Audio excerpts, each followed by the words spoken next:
When Sterling Thorne decided to mock an elderly man's presence in first class, he had no idea he was about to regret every word. Welcome to another incredible true story, everyone. Don't forget to comment where you're watching from today. The first-class cabin of the Boston to San Francisco flight gleamed with luxury, its soft leather seats and polished surfaces reflecting the careful attention of the cabin crew. The air carried the subtle scent of expensive cologne and freshly brewed coffee, creating that distinct atmosphere of privilege that Sterling Thorne had come to expect in his travels. Among the usual mix of business executives and wealthy travelers sat Ted Williams, dressed simply in a comfortable jacket and well-worn baseball cap.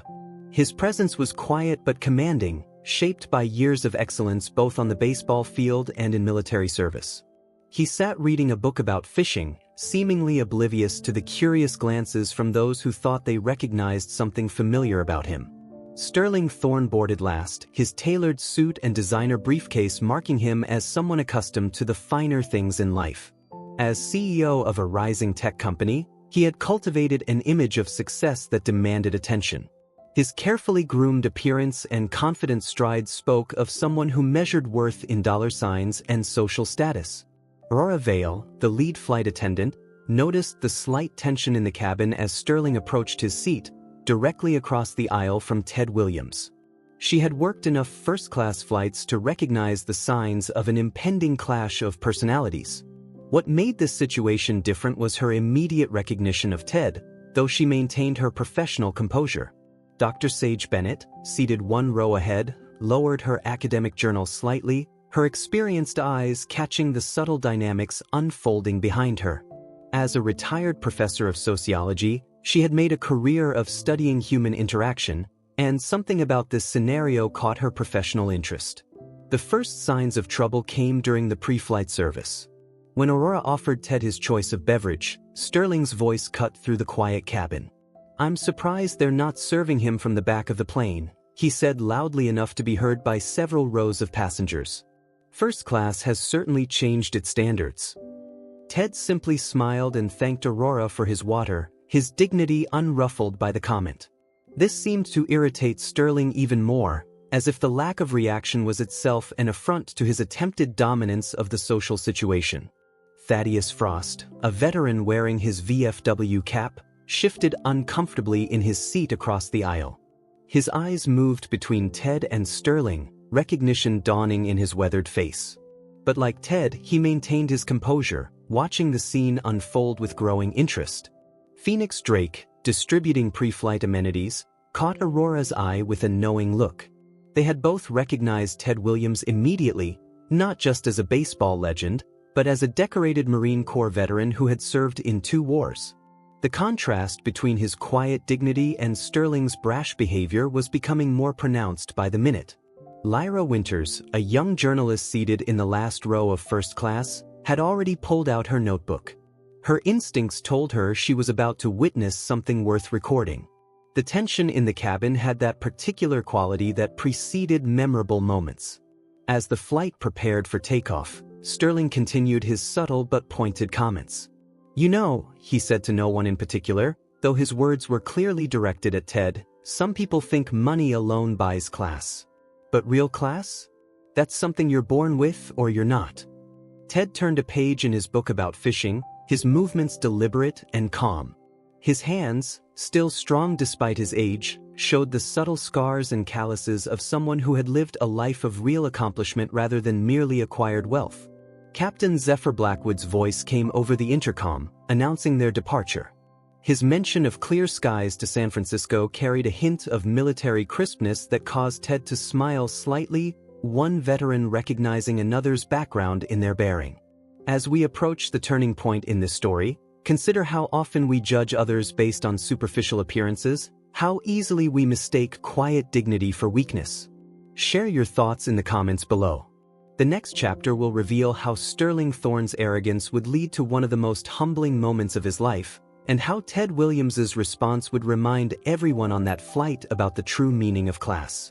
But for now, the first-class cabin hummed with growing tension. Ted continued reading his book about fishing, and Sterling Thorne prepared to learn a lesson about real achievement that no amount of money could buy. Welcome back to our unfolding story at 35,000 feet, where the first-class cabin had become an arena of contrasting characters.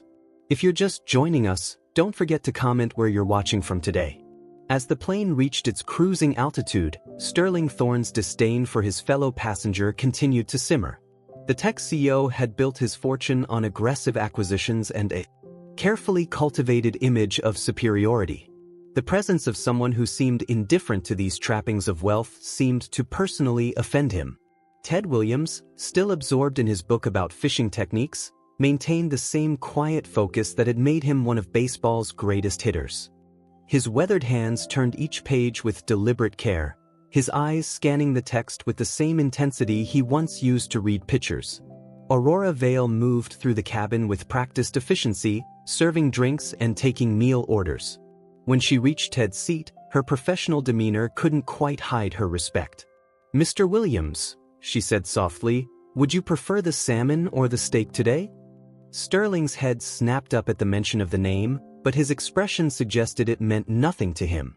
"Williams," he said loudly, his voice carrying that peculiar tone of someone trying to establish dominance through mockery. "Any relation to the tennis stars, or just a common name for common people?" Thaddeus Frost, the elderly veteran, gripped his armrest tightly. His VFW cap bore the same Marine Corps insignia that Ted had once worn with distinction. The urge to speak up was evident on his face, but something in Ted's composed demeanor kept him silent. Dr. Sage Bennett set aside her academic journal entirely now, her trained eye capturing every detail of the social dynamic unfolding behind her. In her decades of teaching sociology, she had rarely witnessed such a perfect example of how true class transcends economic status. "You know what's wrong with first class these days?" Sterling continued, speaking to Phoenix Drake but clearly intending his words to carry. "They let anyone with a ticket in. Back in the golden age of travel, there was a certain standard." His emphasis on the last word dripped with condescension. Ted's response was simply to reach into his worn leather bag, extracting a book about Marine Corps aviation history. The movement caused his sleeve to ride up slightly, revealing a glimpse of the scars from his combat service, marks of valor that spoke louder than Sterling's expensive watch ever could. Lyra Winters, the journalist, had stopped pretending to work on her laptop. Her fingers moved swiftly across her phone, documenting every word and gesture of what she recognized as an increasingly newsworthy encounter. The contrast between old money and new arrogance, between earned respect and purchased privilege, was too perfect to ignore. "I made my first million before I turned 30, Sterling announced to no one in particular, though his voice was clearly pitched to carry. "That's what separates the extraordinary from the ordinary, the ability to achieve greatness while others just drift through life." Ted's slight smile at these words carried decades of wisdom. His eyes briefly met those of Captain Zephyr Blackwood, who had emerged from the cockpit for a brief cabin check. The two veterans exchanged a look that spoke volumes about the difference between real achievement and mere acquisition. Aurora Vale returned with the meal service, her movements now deliberately graceful as she placed Ted's tray before him. "Your steak, Mr. Williams," she said, her voice carrying just enough emphasis to draw attention. "Prepared exactly as you prefer it, sir." Sterling's attention fixed on this small gesture of respect. "Rather formal service for someone so casually dressed," he observed acidly. "I wasn't aware airline staff were in the habit of such personal attention to economy-class passengers who wandered into first class." The cabin had grown quietly tense, other passengers now openly watching the exchange. Dr. Bennett's hand moved to her chest, where a baseball card from 1941 rested in her jacket pocket, a treasured memento of Ted Williams at the height of his batting prowess. Thaddeus Frost finally spoke, his voice carrying the quiet authority of one veteran addressing another. "How's the fishing these days, sir?" he asked Ted. "Still tying your own flies?" The simple question carried layers of respect and recognition that seemed to completely bypass Sterling's understanding. Ted's eyes lit up at the mention of his beloved hobby. "Never found a commercial fly that could outperform a hand-tied one," he replied, his first full sentence since the flight began. The rich, confident tone of his voice caught Sterling off guard. This was not the voice of someone intimidated by wealth or status. As we prepare to enter the next phase of this extraordinary encounter, consider how often we mistake material success for real achievement, how easily we confuse the price of things with the value of character. Share your thoughts in the comments below. The next chapter will reveal how Sterling Thorne's attempts at dominance would lead to a moment of profound humiliation, and how Ted Williams's response would demonstrate the true meaning of greatness. But for now, the first-class cabin held its collective breath, watching as arrogance continued its collision course with quiet dignity. What Sterling didn't know yet was that Captain Blackwood had already sent a message to ground control, requesting a special announcement be prepared for their arrival in San Francisco. Sometimes, lessons in humility come with their own soundtrack of realization and regret. As we return to our story at cruising altitude, where the tension in first class had reached a critical point, subtle shifts in the cabin's atmosphere suggested an imminent change. If you're just joining us now, make sure to comment where you're watching from today. Sterling Thorne's attention had become increasingly focused on Ted Williams, his initial disdain evolving into irritation at the older man's unshakable composure. The tech CEO's expensive tablet lay forgotten on his tray table, his usual market updates ignored in favor of attempting to provoke a reaction from his seatmate. "You know," Sterling said loudly enough for the entire cabin to hear, "I once considered buying a baseball team. Minor league, of course. Seemed like a quaint investment." He paused, watching for any reaction. But really, who cares about baseball anymore? It's such a simple sport. Not like the complex world of technology and high finance. Ted turned another page in his Marine Corps aviation book, his movements deliberate and unhurried.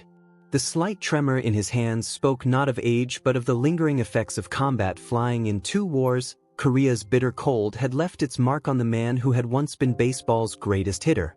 Aurora Vale moved through the cabin with renewed purpose, her professional mask barely concealing her growing indignation at Sterling's behavior. She stopped at Ted's seat, ostensibly to refill his water glass. "Will you be wanting coffee later, Mr. Williams? I remember you enjoy it black, like during your flights to fishing tournaments." The personal attention seemed to further irritate Sterling. "Quite familiar with the regular passengers, aren't you?" he sneered. "Though I suppose some people need that extra attention. Those who can't quite manage the complexities of first-class travel on their own." Dr. Sage Bennett had abandoned any pretense of reading her journal. The sociology professor's trained eye caught every nuance of the unfolding drama, the way other passengers had begun to shift their allegiance, the subtle ways Ted's military bearing commanded respect without demanding it. Phoenix Drake, passing with the beverage cart, paused briefly near Thaddeus Frost's seat. The elderly veteran had been growing increasingly agitated, his fingers repeatedly touching the Marine Corps emblem on his VFW cap. The flight attendant's presence seemed to calm him, though his eyes never left the ongoing interaction.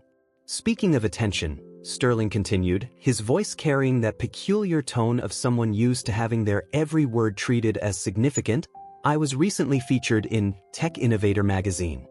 Cover story, naturally. They called me the future of American enterprise." He pulled out the magazine, making a show of displaying the cover. Ted's response was to reach into his own worn leather bag, extracting what appeared to be a fishing journal. As he did so, a worn photograph slipped out, a black and white image of a younger Ted in his Marine Corps flight suit, standing beside his fighter jet in Korea. Lyra Winters, the journalist, caught her breath audibly. Her fingers flew across her phone's keyboard, capturing every detail of what she recognized as a perfect story of hubris meeting genuine heroism. The contrast between Sterling's purchased prestige and Ted's earned valor couldn't have been more stark. Captain Zephyr Blackwood chose this moment to emerge from the cockpit again, ostensibly for another cabin check. His practiced eye took in the scene, noting the growing tension. As he passed Ted's seat, he paused momentarily, his hand touching his own collar where pilots' wings would normally rest. "Interesting photograph," Sterling said, his tone dismissive. "Military service is so quaint. These days, real power comes from market dominance and technological innovation. I control more computing power than the entire military had back then." Ted finally looked up from his book, his eyes meeting Sterling's with a calm intensity that made the Texio shift uncomfortably in his seat. "Power," Ted said quietly, "comes in many forms, young man. Not all of them show up on a balance sheet." The simple statement, delivered without heat or rancor, seemed to throw Sterling off balance. For the first time, a flicker of uncertainty crossed his carefully maintained facade of superiority.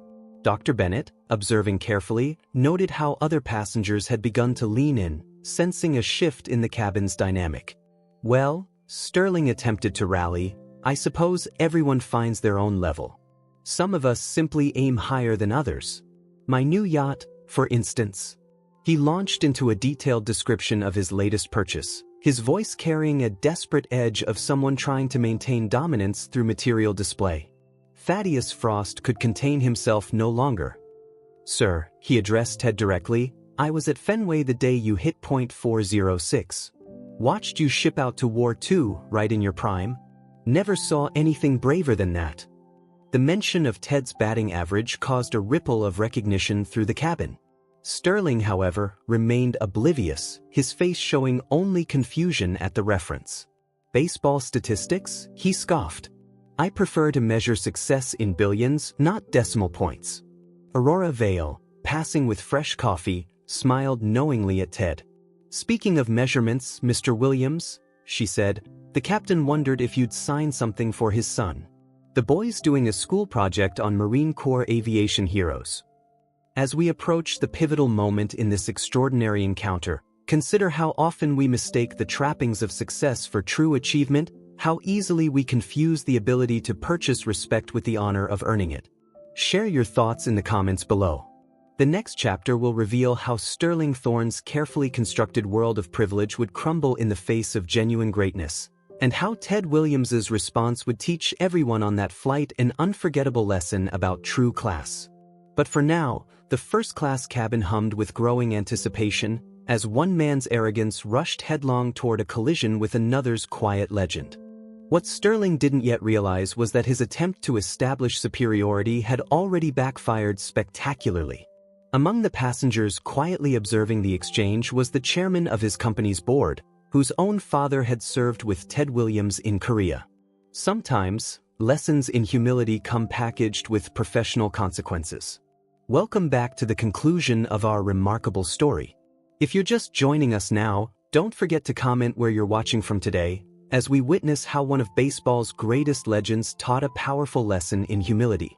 The moment of revelation began with a simple announcement from Captain Zephyr Blackwood over the intercom. "Ladies and gentlemen," his voice carried that particular tone of someone about to share something special, "we have the distinct honor of having a true American hero on board with us today. A man who not only achieved one of sport's most remarkable records but left his career at its peak to serve his country not once, but twice." Sterling Thorne's expression shifted from confusion to disbelief as the captain continued. "Ted Williams, the last player to hit point .406 in Major League Baseball, a Marine Corps fighter pilot in both World War II and Korea, and one of the greatest humanitarian supporters of children's cancer research through the Jimmy Fund, is with us in first class today." The cabin erupted in spontaneous applause. Dr. Sage Bennett reached into her jacket, pulling out that treasured 1941 baseball card, Ted Williams in his perfect batting stance, a moment of excellence captured in cardboard and time. Thaddeus Frost stood up, offering a crisp military salute that Ted returned with ingrained precision. Sterling's face had drained of color. His tablet, still showing his company's stock prices, seemed suddenly insignificant compared to the quiet legend sitting across from him. Aurora Vale approached with a gentle smile, carrying something in her hands that made Sterling's embarrassment complete, a well-worn copy of Ted Williams' book on hitting, considered the Bible of baseball instruction. "Mr. Williams," she said, "would you mind? The captain's son has been studying your techniques." Ted took the book with a warm smile, his hands steady as he opened to the title page. The same hands that had once guided fighter jets through enemy fire and hit baseballs with unmatched precision now carefully inscribed a personal message. Lyra Winters, the journalist, had already begun drafting her story. Her angle was clear: The contrast between genuine achievement and superficial success, between earned respect and purchased privilege. Sterling's earlier boasts about his yacht and technology empire seemed hollow now, compared to Ted's sacrifice of 5 peak baseball years to serve his country. Phoenix Drake distributed a fresh round of drinks, offering Ted his choice first, a small gesture of respect that now carried different meaning. Sterling watched, his earlier condescension replaced by the dawning realization that he had spent the flight insulting not just a baseball legend, but a decorated war hero. "You know," Ted finally said, addressing Sterling directly for the first time, "I've found that true success isn't about what you accumulate. It's about what you're willing to give up for something bigger than yourself." The words, spoken without malice, carried the weight of a life lived in service to both excellence and duty. Dr. Bennett leaned forward, her academic interest now mixed with personal admiration. "Mr. Williams," she said, "would you mind signing this?" She held out the 1941 card. It helped inspire my doctoral thesis on the relationship between individual excellence and social responsibility. As Ted signed the card, Sterling noticed something he had missed before. The slight tremor in those legendary hands wasn't from age, but from frostbite suffered during combat missions in Korea. The same hands that had produced the highest batting average in modern baseball history had also guided a fighter jet through enemy fire, risking everything for country rather than glory. Captain Blackwood emerged from the cockpit again, this time with purpose. He stood at attention near Ted's seat, presenting him with a set of pilot's wings. "From one Marine aviator to another, sir. An honor to have you aboard." The gesture sparked another round of applause, leaving Sterling increasingly uncomfortable in his expensive suit. Thaddeus Frost shared a quiet moment with Ted, discussing their shared military experiences.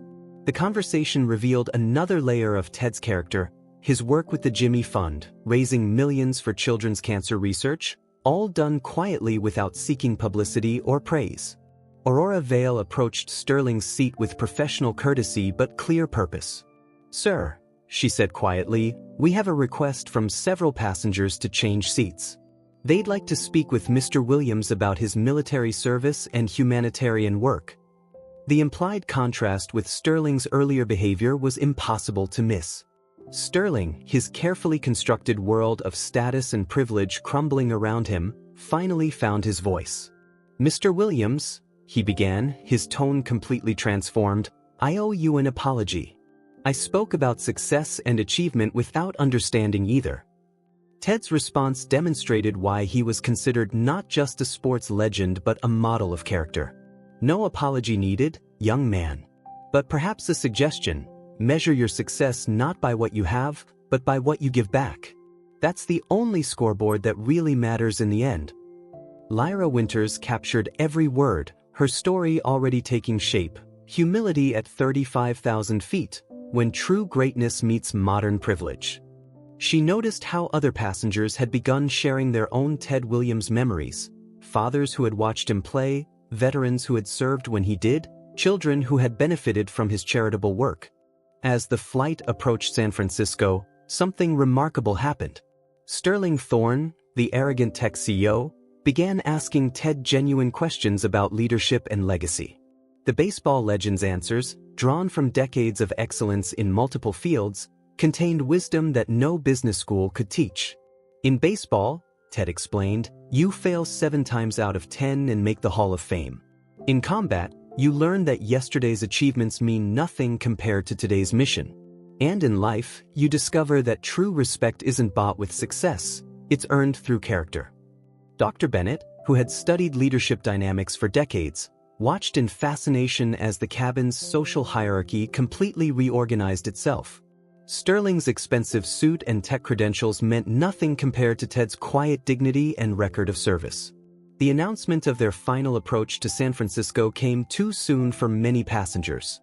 Ted had signed autographs, shared stories, and demonstrated why true legends never need to announce themselves.